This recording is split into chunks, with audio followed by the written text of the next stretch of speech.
பாரம்பரிய ஸ்வீட்டு ட்ரெடிஷ்னலாக செய்யணும் அப்படின்னா டைம் ரொம்ப ஆகும், வேலை ஜாஸ்தியாக இருக்கும் அப்படின்னு சொல்லிட்டு நம்ம நிறைய ஸ்வீட் பண்ணுறதில்ல. ஆனால் இந்த ஸ்வீட்டெல்லாம் பார்த்தீங்கன்னா ஒரு 15 நிமிஷம் கூட ஆகாதுங்க. டேஸ்ட்டும் சூப்பராக இருக்கும், நமக்கு வேலையும் ஈஸியாக தான் இருக்கும். நீங்கள் கட்டாயம் ட்ரை பண்ணி பாருங்கள். Hi friends, welcome to relax recipes. இன்றைக்கி ஒரு ட்ரெடிஷ்னலான ஸ்வீட் ரெசிபி ஒரு சின்ன சேஞ்சோடு பண்ண போகிறோம். அந்த ஒரு சின்ன சேஞ்ச் பார்த்தீங்கன்னா அந்த ஸ்வீட்டோட டேஸ்ட்டே சூப்பராக ஆக்கிடுங்க. 7 கப் பர்ஃபி, 7 கப் கேக்குன்னு கூட சொல்லுவாங்க. ரொம்ப சூப்பராக இருக்கும் இந்த ஸ்வீட்டு. ஒரு பாரம்பரியமான ஸ்வீட்டு தான். பேர்லேயே இருக்கும் 7 கப் அளவுக்கு மெஷர்மெண்ட்டு.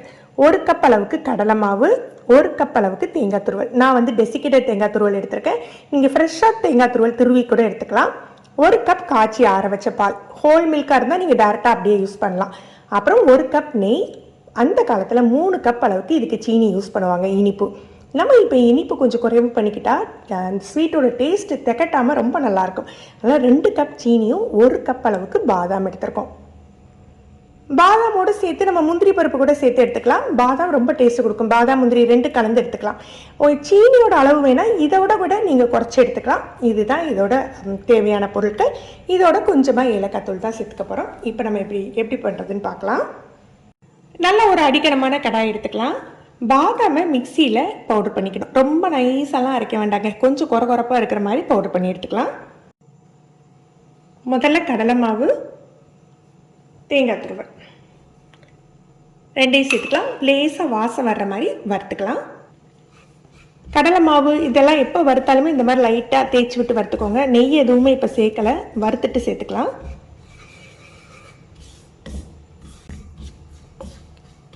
ஒரு நிமிஷம் போல் வறுத்துருக்கேன். நல்ல வாசம் வருது. தீயை நல்லா குறைச்சி வச்சுக்கணும். பால், அப்புறம் நெய் இந்த அளவுக்கு வேண்டாம் அப்படின்னு நினைக்கிறவங்க ஒரு டேபிள் ஸ்பூன் குறைவாக கூட ஊற்றிக்கலாம். சீனி, காய்ச்சின பால் அப்படிங்கிறதுனால எல்லாத்தையும் ஒன்றாவே சேர்த்துடலாம்.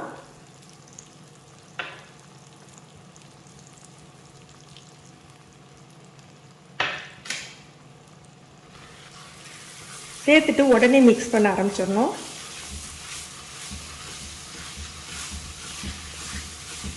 அந்த காலத்தில் பார்த்தீங்கன்னா இனிப்பு நல்ல இனிப்பாக, ஸ்வீட்டு அப்படின்னாலே இனிப்பாக தான் சாப்பிடுவாங்க. அதனால அவங்களுக்கு வந்து அந்த சீனியெல்லாம் 3 கப் போட்டிருப்பாங்க. 1 கப் அளவுக்கு நெய்யை தாராளமாக ஊற்றிருப்பாங்க. இப்போ நம்ம கொஞ்சம் அதெல்லாம் பார்த்து சமைக்கிறதுனால நமக்கு தேவைக்கு தகுந்தப்ப நீங்கள் குறைச்சிக்கோங்க. சீனி கரையை நல்ல இலகி கொடுத்து வரும். பார்க்குறதுக்கு எப்படி இருக்குது பாருங்கள், பாதாம் ஹல்வா மாதிரி இருக்கும்.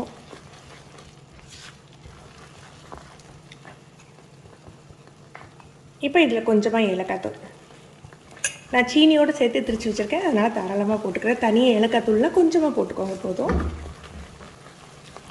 எல்லாம் சேர்த்து ஒரு 2 நிமிஷம் குக் பண்ணியிருப்போம். இப்போ நம்ம திரிச்சு வச்சுருக்கோம் இல்லையா பாதாம், அதை சேர்த்துடலாம். பாதாம் பார்த்திங்கன்னா நம்ம 1 கப் பாதாம் எடுத்து திரிச்சதுக்கு 1.5 கப் அளவுக்கு பாதாம் பொடி இருக்கும். நீங்கள் வந்து இந்த அளவுக்கு பாதாம் தேவையில்லை அப்படின்னு தோணுச்சுன்னா நீங்கள் வந்து பாதாமை திரிச்சிட்டு கூட அளவு எடுத்துக்கோங்க.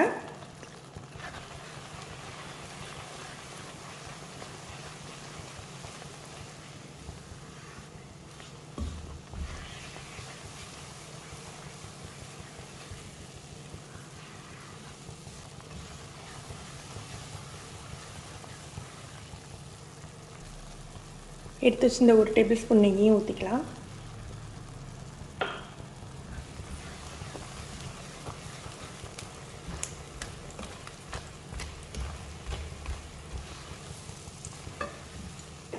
இந்த பதம் போதும், ஏன்னா நம்ம வந்து கொஞ்ச நேரத்தில் வந்து இது நல்ல கட்டியாகிடும். வறுத்ததுக்கப்புறம் பால் சீனிலாம் சேர்த்தோம் இல்லையா, அதுக்கப்புறம் ஒரு 5 மினிட்ஸ் தான் நான் கிண்டிடுவேன். இப்படி அடியில் எடுத்து பார்த்தீங்கன்னா உங்களுக்கு நல்ல ஒரு மாதிரி நுரைச்சிட்டு வருதா, இந்த பதம் வந்துட்டுனா கொஞ்சம் கட்டியாகிடும்னு அர்த்தம். இப்போ இதை எடுத்து ஒரு நெய் தடவை ட்ரேக்கு மாற்றிடலாம்.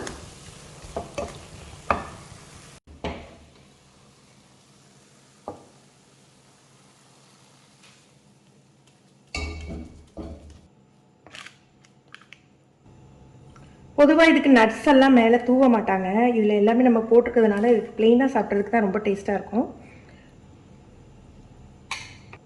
ஓரளவு வெதுவெதுப்பாக இருக்கையிலேயே நம்ம கட் பண்ணி விட்டுறணும். அப்புறம் நம்ம ஆறின பிறகு பீஸ் போடுறதுக்கு ஈஸியாக இருக்கும். யூஸ்வலாக பார்த்தீங்கன்னா இந்த பர்ஃபி வந்து கொஞ்சம் ஹார்டாக தான் இருக்கும். ஆனால் இன்றைக்கி நம்ம வந்து சீனியை குறைச்சிட்டு நட்ஸு சேர்த்துருக்கோம் பார்த்தீங்களா, பாதாம் சேர்த்துருக்கிறதுனால நல்லாவே கொஞ்சம் சாஃப்டாக இருக்கும். சாப்பிட்றதுக்கு வந்து அந்த பாதாம் கட்லி சாப்பிட்ட டேஸ்ட்டு கிடைக்கும். நீங்களே இந்த ரெசிபி ட்ரை பண்ணி பாருங்கள். இந்த வீடியோ உங்களுக்கு யூஸ்ஃபுல்லாக இருக்குன்னு தோணுச்சுன்னா லைக் பண்ணி ஷேர் பண்ணுங்கள். ஃபஸ்ட் டைம் நம்ம சேனல் பார்க்குறீங்கன்னா ரிலாக்ஸ் ரெசிபி சப்ஸ்கிரைப் பண்ணிக்கோங்க. கீழே இருக்க பெல் பட்டனில் நீங்கள் ஆல் அப்படிங்கிற ஆப்ஷனை செலக்ட் பண்ணி வச்சுக்கிட்டிங்கன்னா நம்ம சேனலில் வீடியோக்கள் போட்ட உடனே உங்களுக்கு நோட்டிஃபிகேஷன் கிடைக்கும். Thank you.